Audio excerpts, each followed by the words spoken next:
بسم اللہ الرحمن الرحیم۔ معزز سامعین کرام، السلام علیکم۔ داستان اسلام یوٹیوب چینل پر خوش آمدید۔ اللہ پاک سے دعا ہے کہ آپ سب کو اپنی حفظ و امان میں رکھے اور درازی عمر بالخیر عطا فرمائے، آمین۔ سامعین کرام، اس ویڈیو کا عنوان ہے شکرانہ نعمت اور دعا سے رزق میں وسعت۔ شکرانہ نعمت اللہ رب العزت کی بارگاہ سے دنیوی و اخروی نعمتوں کے حصول کا پہلا اصول شکرانہ نعمت ہے۔ اللہ رب العزت نے فرمایا، اگر تم شکر ادا کرو گے تو میں تم پر نعمتوں میں ضرور اضافہ کروں گا۔ یعنی اگر تم نے نعمتوں کا شکر ادا کیا اور انہیں صحیح مصرف پر خرچ کیا تو تمہیں اور زیادہ نعمتیں عطا کروں گا۔ اللہ رب العزت نے ایک قانون عطا کیا کہ دوسروں پر نعمتوں کی بہار دیکھ کر زیادہ پریشان نہ ہوا کریں اور ان کو دیکھ کر دل تنگ نہ کیا کریں، بلکہ ان نعمتوں کے پیچھے چھپے اس راز پر غور کریں اور میری رضا اور خوشنودی کو طلب کریں تاکہ میں تم پر بھی انعام و اکرام کی بارش کروں۔ دعا رزق میں اضافہ اور فراوانی کا ایک اصول اور ذریعہ دعا ہے۔ قرآن مجید کی آیات اور احادیث مبارکہ میں صراحتاً موجود ہے کہ انسان کو ملنے والی ساری عطائیں، خوشحالی، تنگ دستی، آزمائش، فراوانی، عسر، یسر، سب کچھ اللہ رب العزت نے لکھا ہوا ہے۔ جب سب کچھ اسی کا عطا کردہ ہے تو پھر ہر پریشانی کا علاج دنیا میں جھگڑنے میں ہے اور نہ کسی کے لیے دل کو تنگ کرنے میں ہے، نہ کسی کی غیبت کرنے میں ہے اور نہ کسی کے بارے میں بری بات کہنے میں ہے، بلکہ ہر مسئلے کا حل اسی کے حضور سجدہ ریز ہو کر دعا کرنے اور اسی مالک حقیقی سے مانگنے میں ہے کہ مولا مجھے بھی عطا فرما، میری تکلیفوں کو بھی دور فرما اور میری آزمائش کو بھی حل فرما۔ حضور نبی اکرم صلی اللہ علیہ وآلہ وسلم کا اسوہ مبارکہ ہر مسلمان کے لیے اسوہ کاملہ کی حیثیت رکھتا ہے اور ہر شخص اس سے استفادہ کرتا ہے، جس کے نتیجے میں دنیا و آخرت کی کامیابی حاصل کرتا ہے۔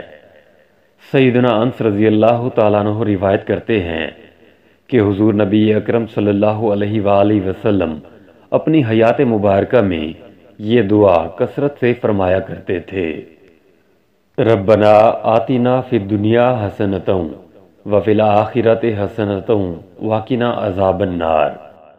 اے ہمارے پروردگار، ہمیں دنیا میں بھی بھلائی عطا فرما اور آخرت میں بھی بھلائی سے نواز اور ہمیں دوزخ کے عذاب سے محفوظ رکھ۔ یعنی آقا صلی اللہ علیہ وآلہ وسلم نے اپنے اسوہ مبارکہ سے اپنی امت کو یہ تعلیم فرمائی کہ اللہ سے دنیا اور آخرت دونوں کی بھلائیاں مانگتے رہا کرو۔ یہ ایک جامع دعا ہے کہ دنیا میں رہتے ہو دنیا کی بھلائی کی بھی دعا مانگو اور یہاں سے آخرت میں جانا ہے تو آخرت کی بھلائی بھی مانگو، اور عین ممکن ہے کہ اعمال کے نتیجے میں عذاب کے حقدار ٹھہریں تو اس عذاب سے معافی بھی مانگتے رہا کرو۔ یہ دعا تینوں پہلوؤں کو مکمل کرتی ہے۔ یہی وجہ ہے کہ آقا علیہ السلام یہ دعا کثرت سے مانگا کرتے تھے۔ اس سے ہمیں یہ سبق ملتا ہے کہ کس طریقے سے اللہ کے حضور ہمیں اپنی پریشانیوں کے ازالے کی دعا مانگنی چاہیے۔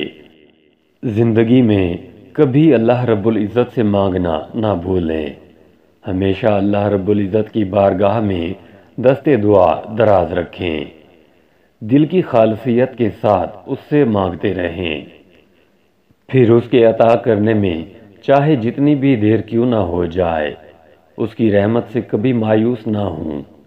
جو مانگنا ہے مانگتے رہیں، ہر طرح کا رزق مانگتے رہیں اور مانگنے میں کبھی کسی قسم کی کمی نہ چھوڑیں، لیکن اس کے ساتھ ساتھ ہم دعا میں سچے تب ہوں گے کہ اس رزق یا نعمت کے حصول کے لیے عمل بھی ساتھ کرتے چلے جائیں، محنت بھی جاری رکھیں اور دعا بھی مانگتے رہیں۔